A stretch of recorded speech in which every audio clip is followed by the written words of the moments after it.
Perfect. So that means we're all there. I make the list. Um, Today is going to be a nice, interesting class. I think we're gonna see all different kind of tissues and a little bit of the anatomy. This is, I think it's interesting, and I think there's some new things as well for you to learn today. What we will do, in fact, the information we get in Canvas this time is complete and it's good information. So that's I think it's a good idea to use it. So let's go there. And at the same time, I mentioned that I will try to use the sketchboard to make like the little summary of the class today. I invite you to do the same thing because it's always a good idea to summarize things. Then if you have the draft or the summary that you made of the class today, then you don't need to go all over Canvas again, because if you pay attention, you basically learn and you will memorize everything what we see today, because honestly it's not that hard. Today is not a difficult class, let's say. So let's dig in, guys. Everybody's fine. How have you been? Good to be here. One more class and it's weekend already. Long weekend. I think you're looking forward to that as well. Me too. I like long We're weekends. not having a lot of fun, to be honest. uh, you have to go outside. Well, the extension that we have for Monday, a lot of teachers have been using it as an excuse to give us more homework. So instead of having like a rest week, we have just a work week. Oh, really? In fact, yeah, but you don't have to connect. And in fact, you tell me, if you tell me like, teacher, I really want to be flexible with this. If you say, no, we need this weekend because we go out or something, I think that the weekends, and especially if you have a free day, you should take those free days, you know? I always say there is life next to school. And especially now that's important. So I really don't, I mean, of course you have to do now and then a bit of stuff, but basically I really my idea is not to overcharge you in the weekends or anything, because it's not fun. I remember when I was still a student that I was also not too fond on it when we got a lot of homework in the weekend, because the weekend is to do hobbies, sports, going to nature, be with your friends and family, your boy girlfriends, all of this. I think that's equally important, you know. Anyway, I don't think I'm exaggerating. If I do, please let me know and then I give you a bit more time, okay? So let's start today with the human body, okay? We're gonna see body organization and tissues. You can see that on my background, what are the four main tissues. I will also put that, of course, in our little summary that we're gonna make together, okay? So this is a little bit the index of what we will do between today and tomorrow. Um, and let's go over it step by step, okay? First things first, there we go. The first thing we're going to see is a little bit about which kind of tissues we have, okay? And tissues, what are tissues? Let's have a look to understand that. We know that from last semester, okay? It has everything to do with the levels of organization. Let me show you. I'm going quick over this because this is not of this semester. This is the levels of organization. You know that, eh? You have the atoms, which is the smallest thing, you know? Then we have the molecules, biomolecules. Then we have the cell, which can be animal cell or plant cell. And then on the next level, we have the tissues, which is basically a group of cells with a common structure and function who do a specialized job, okay? That will be today, we're on the tissue level. If we have composed tissues functioning together to do a specific task, we call that an organ, which you can see here. A leaf, for instance, in the plant world, a brain in the human world. Then we have the organ systems and the organism. You know that. Even if this looks really, really simple, it's not unimportant, okay? Because on these levels of organization, you really can localize the different sciences. On the bottom, you have, of course, chemistry. On molecule level, the science you have there is what you call biochemistry. On a cellular level, we call that cell biology. On a tissue level, we call that histology, especially if we talk about, no, mainly if we talk about human tissues, animal tissues, that's histology. On organ level, um, we are talking more about anatomy, you know, that we all also will do today. Organ systems, we're still in anatomy, and specific doctors that certain scientists that are specialized in digestive system, respiratory system, circulatory system, nervous system, all of this specialized medical areas, let's say, and then the organism of as a whole, which is basically a general medicine. Okay, so we're going to talk about tissues. The certain tissues that we're going to see, the four main ones, you can see that already on my background, is the connective tissue, the epithelial tissue, the muscle tissue, and the last one here, I don't know, say the nervous tissue. Okay, but we have also different kinds of cell types. What you can see here, certain cell types are red blood cells, nerve cells, muscle cells. Okay, why are they specialized cell types? Because they are belong to a certain tissue, as we will see in this course. Okay, red blood cells are very special.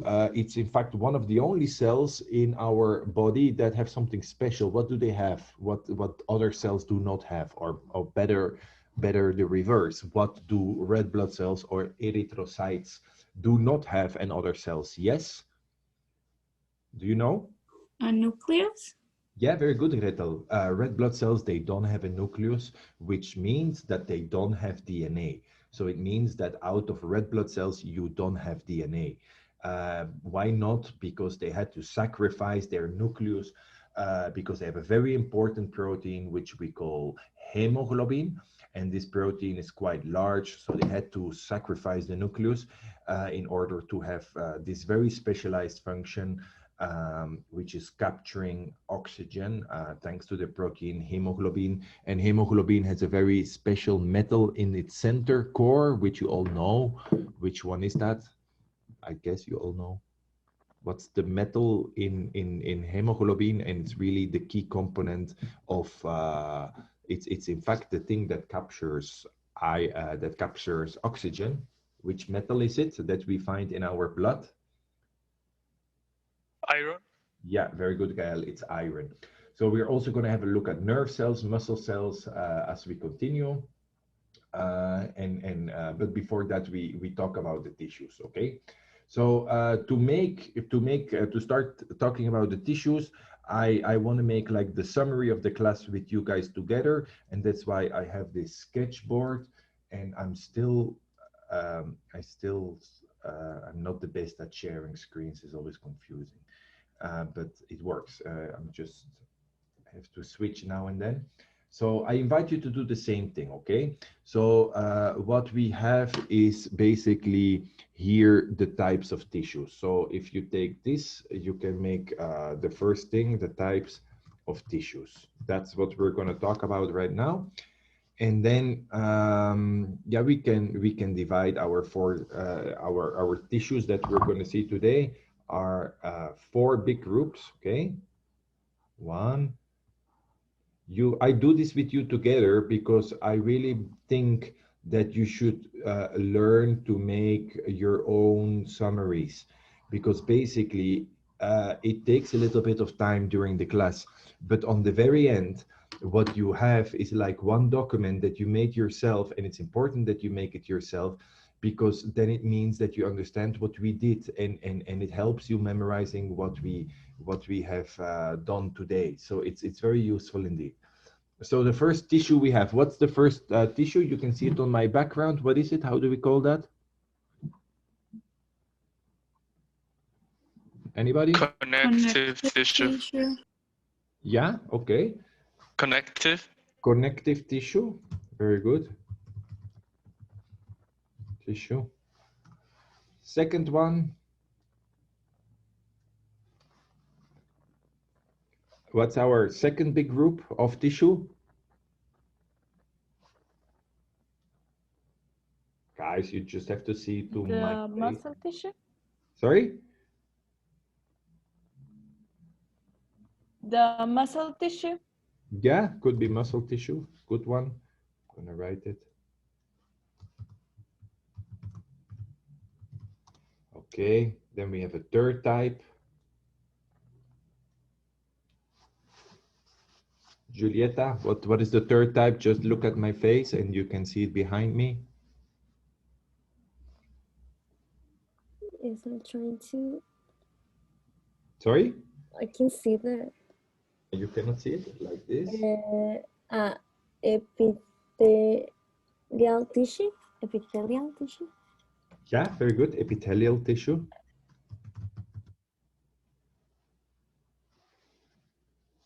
Epithelial tissue.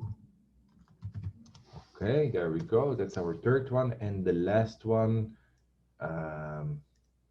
is what we call, Ali, what is the last one?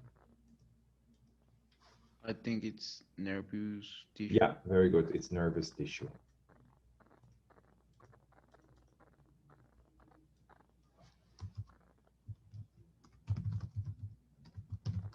Okay, so we're going to have a closer look in all of these kind of tissues that we have. Our body consists of those 4 big tissues. Okay, it's important to know that.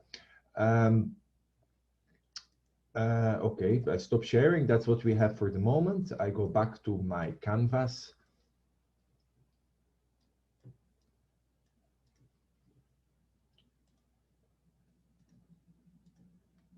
Okay, so that's our 4 tissues. Everybody got that?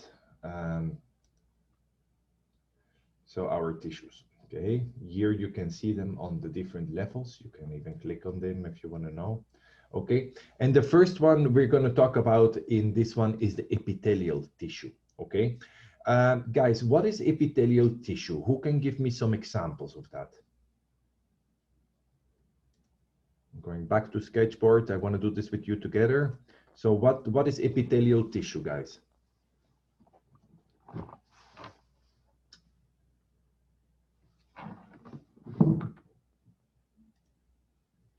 Camila, can you give an example of epithelial tissue? Because you need to know at least 5, okay? Could be in the exam, you need to know at least 5. So I think it could be the skin. Yeah, very good. I think this is the first epithelial tissue that comes to mind to all of us. The skin is our largest organ, and it's indeed epithelial tissue. What does epithelial tissue has in common with all kinds of different kinds of epithelial tissues? And we have a lot, as we will analyze together. You will see epithelial tissue is basically membrane tissue. It's a covering tissue. It's a tissue that protects, and at the same time, it's a tissue that has certain functions. The epithelial tissue very often has a function of secretion, okay? Think about the skin, we talked about that last lesson. It secretes like certain waxes, sweat with proteins in it in order to, defensin and lysozyme, remember this, in order to protect us from invading bacteria and viruses, okay? So they have a secretion function. But at the same time, epithelial tissues, you have to know that they also have an absorption function, okay? They absorb stuff. Also, your skin absorbs stuff. If you put sunscreen, if you put, I don't know, lotion for hydration, you know that your skin absorbs things as well. So let's go further. What other kind of tissues do we have, guys? Epithelial tissues, more in specific. I'm going to do it as nice as possible, of course. You know I'm not still practicing with making it nice.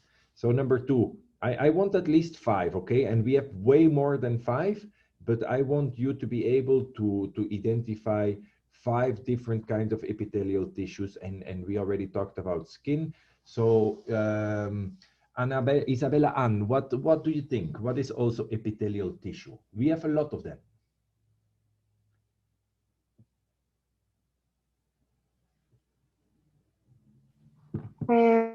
I think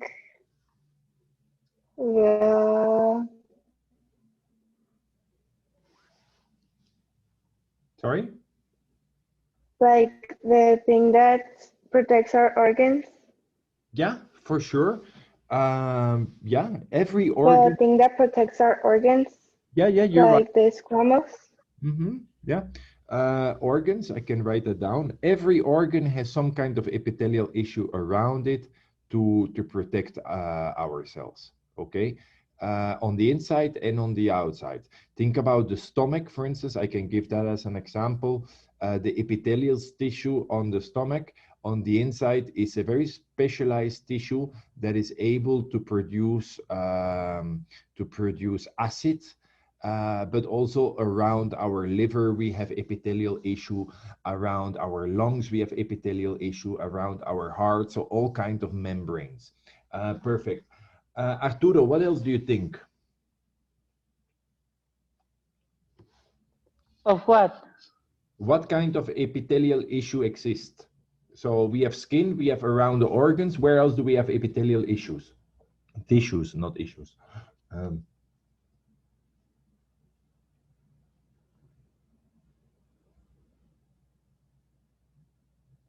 I see you all biting your lips.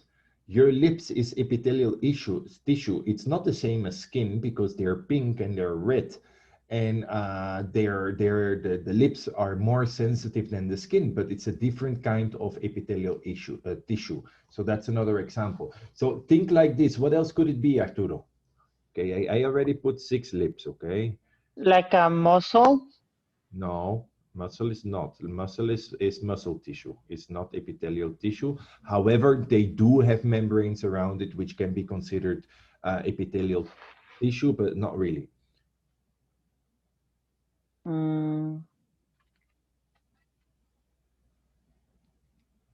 Intestines. Yeah, very good. Intestines is very good. It's very a very specialized epithelial issue, especially if we talk about our guts. Okay, so it's one of the examples that I didn't even have in my list, but it's a very good example because our intestines, the small intestine and the large intestine and the colon, even the rectum, has a very specialized epithelial issue, which is specialized in absorption because they have to absorb all the nutrients of the food, basically. So intestines is a very good example. I would even put it after skin. It's so important that it's very good. What else could it be? Maria Fernanda Maciel, what do you think? Maybe. Or Vera Sofia, yeah, go ahead. Glands. Glands, very good, dear. Very, very good example. Our glands, our whole skin, everywhere we have glands, in our neck, in everywhere, in the breasts, in all of our body, we have glands, and those glands are indeed made of a specialized epithelial tissue because they secrete things. Glands are made for secretion. Even in the organs, we have glands. Think about the glands that produce hormones, insulin, and so on. Glands is very good. Another thing that could be is, for instance, your eyes. Have you ever looked at your eyes? Basically, your eyes is a very special kind of tissue. You know, the white of your eyes is you can only find it in your eyes. You don't find it anywhere else. It's made of a very specialized epithelial tissue. And then, of course, there's way more things. Think about the genitals, think about the vagina, penis, think about the inside of the ear, think about the larynx, think about the esophagus as well, because the esophagus is basically a transport mechanism to get the food from the stomach, from the mouth to the stomach, and it doesn't absorb anything. It's just very strong epithelial tissue because we don't want any leaks there, because we want to protect our lungs and our heart, of course. So okay, so epithelial issue is that. Let's go back to our presentation to see what they tell us there. But basically, we got it already. We got the main things. Okay, so here you have it: secretion, absorption, protection, transport, and sensing. Okay, sensing means that it's also sensitive. Remember what I said about the lips? It's highly sensitive. Certain epithelial tissue has a lot of neurons in it as well. So that's what you have to know. And please know at least some examples. Okay, there is like 20 examples. If you know 5, it's just fine. Okay, then we go to the connective tissue, guys. So let's go back to our sketchboard. Make your own, please, again. And we're going to write down the different types of connective tissues we have. So who can help me? Because I forgot which ones exist, but what are the 4 types of connective tissue? So go ahead, please, anybody?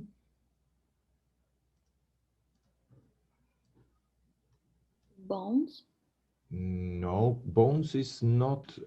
Yes, bone, of course. Yes. Maybe You're the right. ligaments of the bones, maybe. No, she's right. Bones is connective tissue. No, I got confused. Bone is connective tissue. Okay, we will go there in a moment. Bone is made of different kind of cells. We call them osteocytes. We call them, is one type of cell. We have osteoblasts. We have osteoclasts. We will see that when we go to the locomotion system.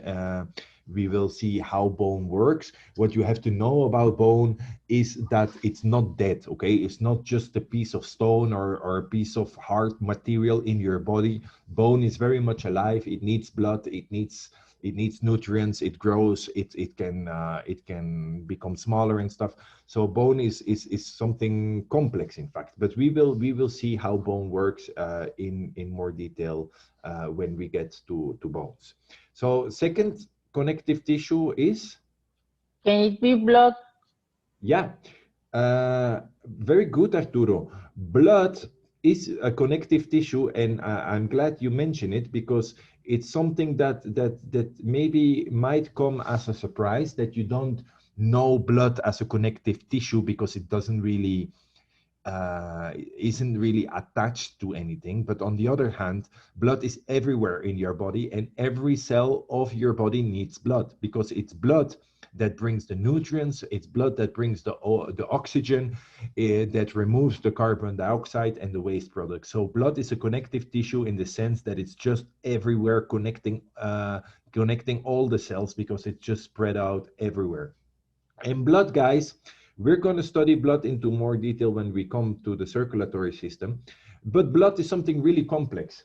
And we're in 2021, and we are still not able to make artificial blood. Why not? Because blood is so complex. We still do blood transfusions. We need donors for blood. We are still not able to make artificial blood. We can make certain components of it, but we can still not do it because it's so complex, because it has so many things in it.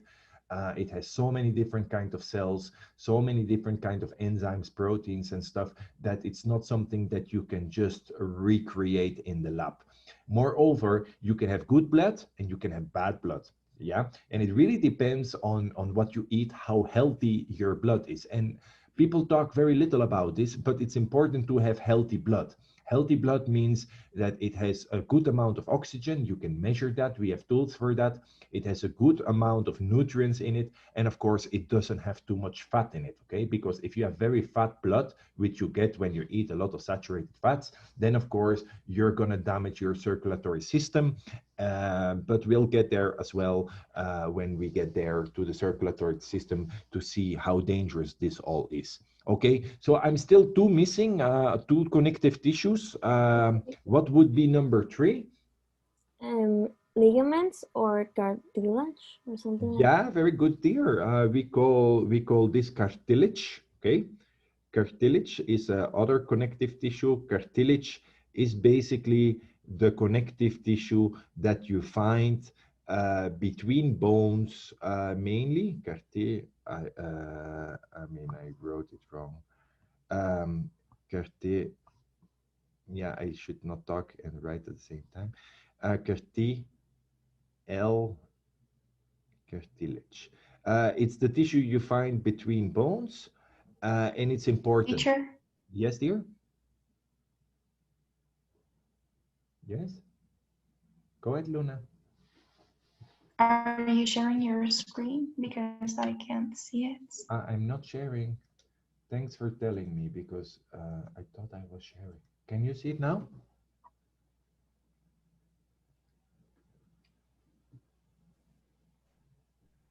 I mean, it's black, but I guess. Okay, no, It no, doesn't no. start yet. It's not supposed to be black, Luna. Yeah, now I can see it. I saw it like for a little moment, like a second, and like it turned off. Now you can see it or not? Yeah, it's taking a while to load the screen. Yes. Okay, you can see it. Okay, we're at cartilage, and I was telling you that cartilage is a kind of tissue that you find between the bones, not really the ligaments. The ligaments is another kind of tissue, which we didn't mention yet. And cartilage is not only between the bones. Look at your face. Your face has quite some cartilage in it. Where would that be? Nose, And ears. Yeah, perfect. Ears and nose are made of cartilage, okay?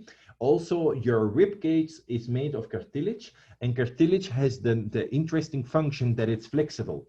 So our rib cage, whenever you breathe in, it has to become bigger and smaller, okay? That's why your ribs have cartilage between the rib itself and where it's connected to the sternum, because otherwise it would be impossible to move. Okay, so I'll tell you in a second a little bit more about cartilage. And then the last one is maybe the least known one. Nails? No, nails is part of the epithelial tissue. Basically, in fact, nails are not even tissue. Nails is proteins. Nails are made of proteins that are called keratin. It's the same protein that is your hair is made of the same protein as your nails, but it's not really tissue. Your nails is a protein. I'm gonna write it because you possibly don't know it. So it's called adipose, and adipose tissue is in fact fat tissue. Okay, and it has a little bit a negative connotation, but it shouldn't have a negative connotation, because adipose tissue is really, really important, because it's like specialized cells that are able to store fat, and that fat is very important for instance, when a girl is pregnant. These tissues are very important to have reserves when you're ill. Also, have you looked at a baby photo of yourself lately, or do you remember how you were as a baby? I assume that a lot of you were very cachetones, ¿no? ¿O cómo se dice eso? Yes.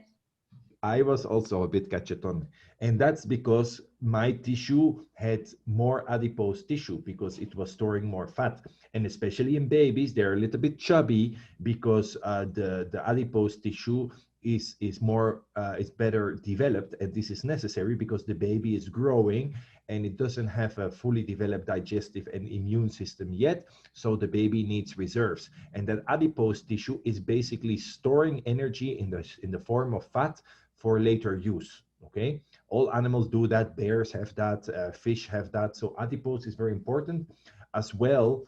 Adipose has important glands in it, and certain hormones are produced there. So I'm not sure what I'm sharing now, but okay, let's go to the presentation. So let's go over this. Adipose tissue accumulates fat, okay? And you have to know at least one cell of each tissue, okay? And if you click on it, you have adipocytes. And adipocytes are cells that are able to store fat, okay? And what is the function? You also have to know that it's a natural, effective energy reserve. It's also very important for insulation, and it's also a support for organs. You know, fat, I'm, for instance, a very skinny person, but we all have adipose tissue, and it all helps us to support organs, to keep a good mass, okay? It's not healthy to have no adipose tissue at all. Cartilage, we've talked about the function, you know, produce and maintain the matrix. It does that. The matrix is like where the bones are and where the muscles and the organs are. So it has a function in that. It covers and protects the long bones and joints. component of the rib cage. We said that ear, nose, and also I forgot here the invertebral discs, also in your backbone or your columna vertebral. Between every vertebrate, you have this cartilage, and this is very important for the flexibility of your back and also to maintain your posture. Okay. One of those cells of the cartilage, we call them chondrocytes, which is the cells making that kind of tissue, and are basically that tissue, and they look like that. Okay. Then we have the bone. Like I said, bone, very important, very hard tissue, very much has to do with mineralization, lots of calcium, phosphate storage. It maintains our body structure and strength. Without bones, we would just be like a liquid bag, like a globe full of water, you know. We would break. Without the bones, it would be, I don't think we could even exist. So bones, very important. And then of course, this very high complex tissue, which we call blood. Okay. Blood is made of white blood cells, red blood cells. Red blood cells are called erythrocytes. Leukocytes and thrombocytes are white blood cells. And then all the other cells, I know you know them because I already checked the activity you had to do. Think about macrophages, dendritic cells, natural killer cells, B cells. It's all this kind of cells. There is a lot of them. Okay, so it's not just limited to what you see right here. Okay, so that are our tissues. That's our connective tissues. Okay. So let's go back to our sketchboard. We did now, I'm going to share that with you again. It's a lot of switching today. So here we have our sketchboard. We did connective tissue. We did epithelial tissue. Now we will do muscle tissue. And I think you should know that because I think most of you have seen that in secondary school, what kind of muscle tissue exists. Who can tell me?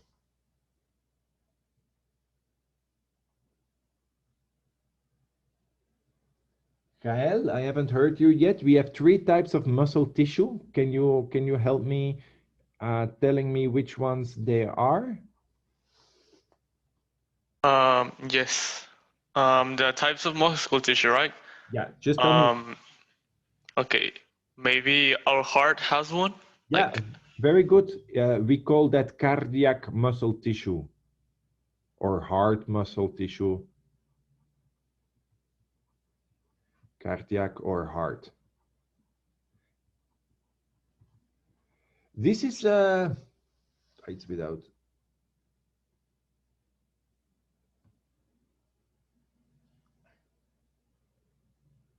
Okay, this is very important tissue because our heart, guys, is it has made of muscle cells, which we call heart cells. Okay. And what is so special about what's so special about heart cells is that they last a very long time. Okay, they're very strong. These are cells with a lot of mitochondria in it to provide the energy for the heart to constantly beat, and they last a very long time.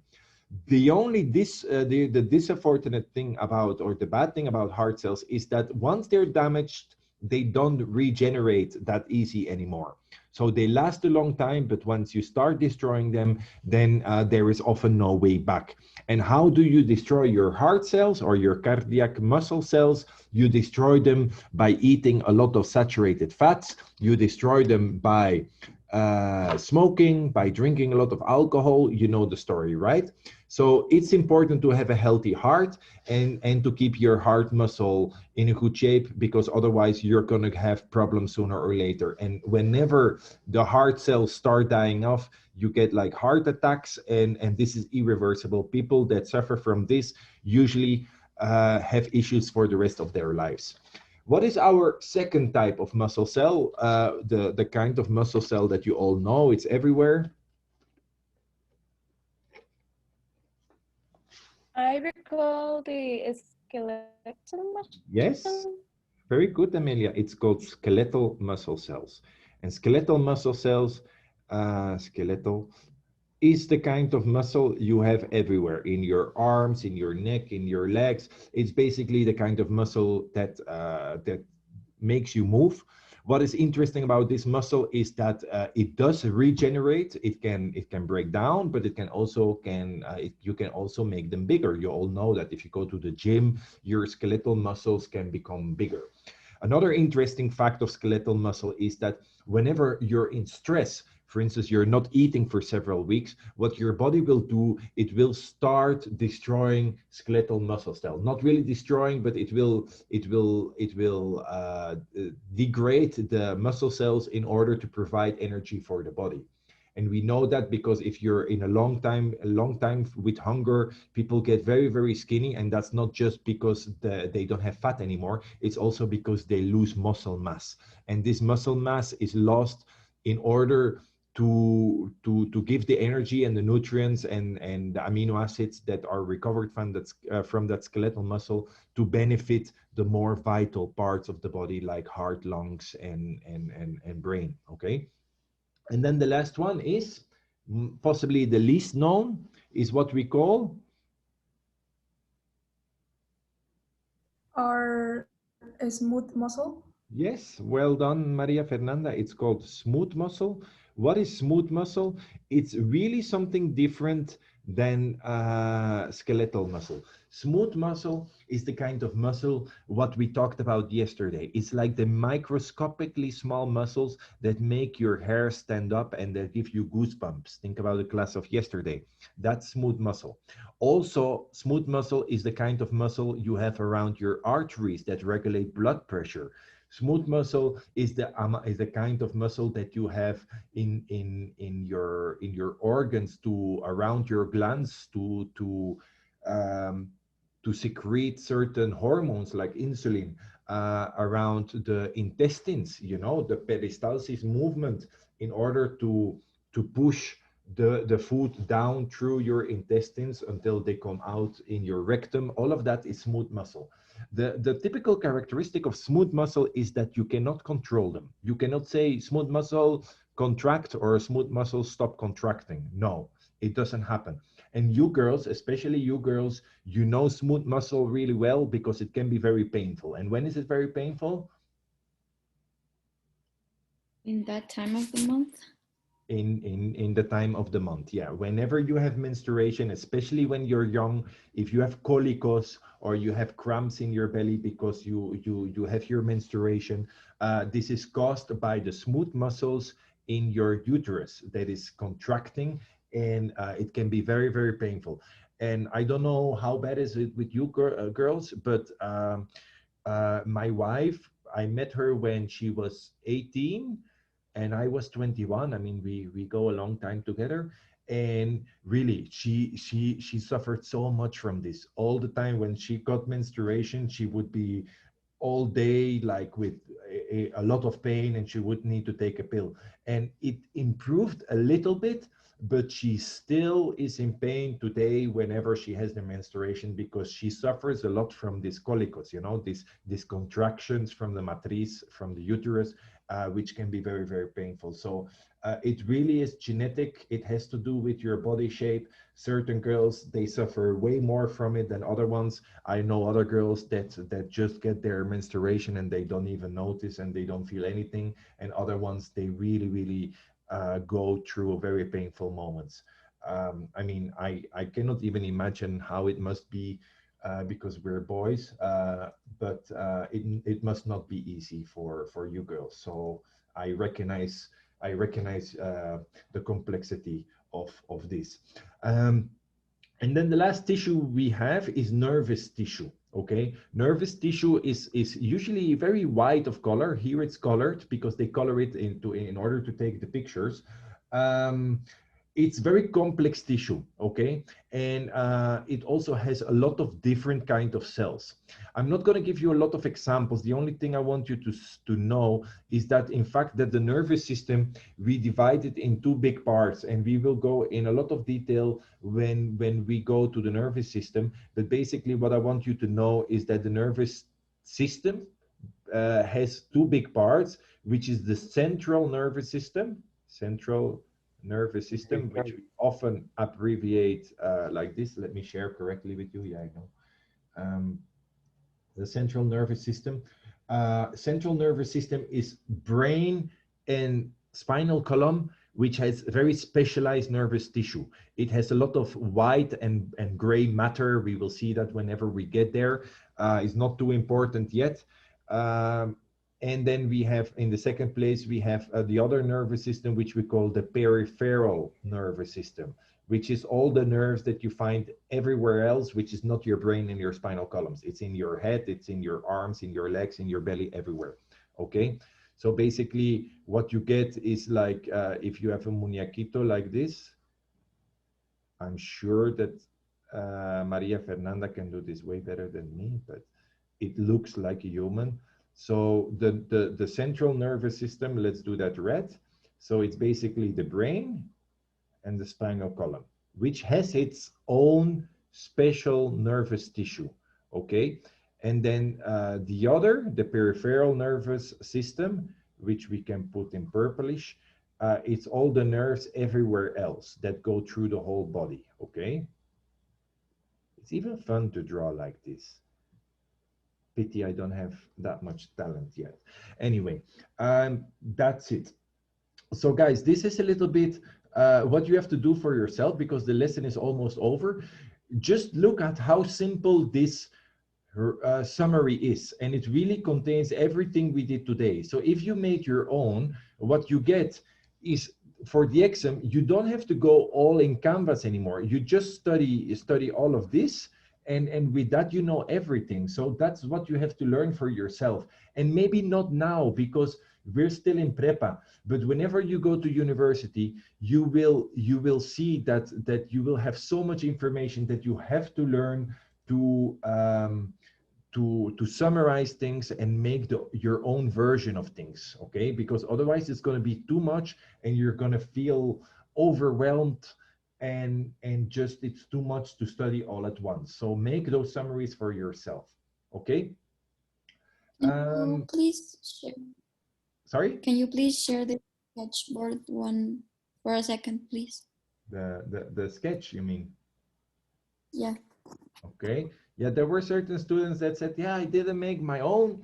It's like work smart, or how do they say it? Work smart, not fast. No, they say it differently. Yeah, work smart, not fast, not hard. Work fast, not hard. Or no, work smart, not hard.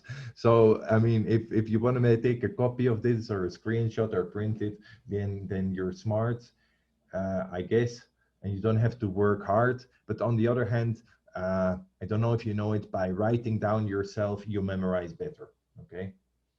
Okay, we're not done yet, guys. We still have to do a little bit more. We're gonna briefly introduce anatomy.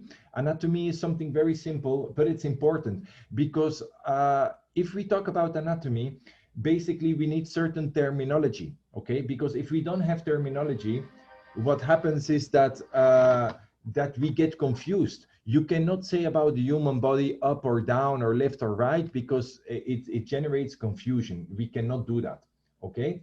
So that's why we have to introduce certain terms. We will have body planes, directional terms, and body cavities. I just want to go quickly with you over the body planes and do a little exercise about the tissues to finish, which is really fast. But this I want to show you already, because I want to stay at the same level as with the other group. Anyway, I go a bit faster, but we will review, okay? Basically, you can cut the body in different planes, okay? You can see that here in this three-dimensional figure. You see a green plane, a blue plane, and then here a red plane. And we call this, the first plane you see is what we call the frontal plane. And the frontal plane, we also call that the coronal plane, because it goes straight through the ears. And basically, when you look at it, at the frontal plane, you can see here that if you're very up the frontal plane, you call that superior. If you go down the frontal plane, you call that inferior, okay? For having no confusion, always referring to the same thing. That's about the frontal or the coronal plane. If I twist it like this, I spin it like this, we have it the sagittal plane. And the sagittal plane is easy to remember because sagittal has S and nose has S. And you see that the sagittal plane goes straight through the nose. And what you have in the sagittal plane is if you move a lot to the front, it's called anterior. If you move a lot to the back, you call that posterior, okay? So you have to know those terms. And then the last one, we call that the transversal plane, which is basically horizontal cuts.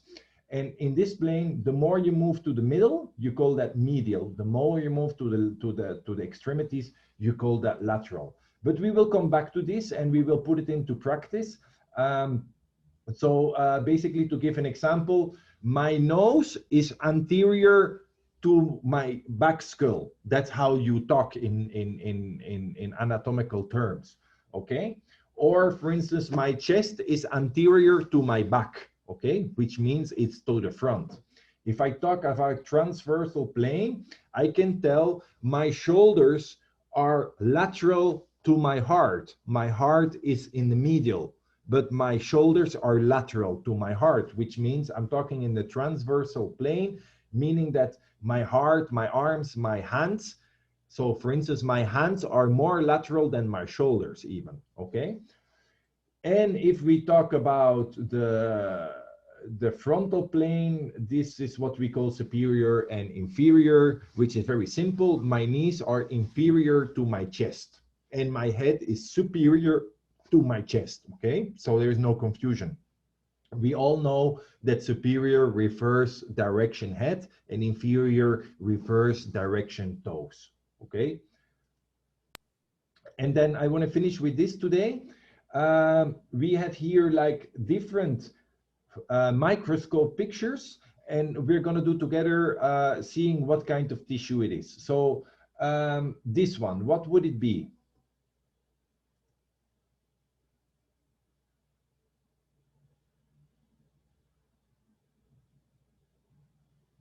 No? Maybe the second one is very recognizable. What is this one? Ali, what do you think?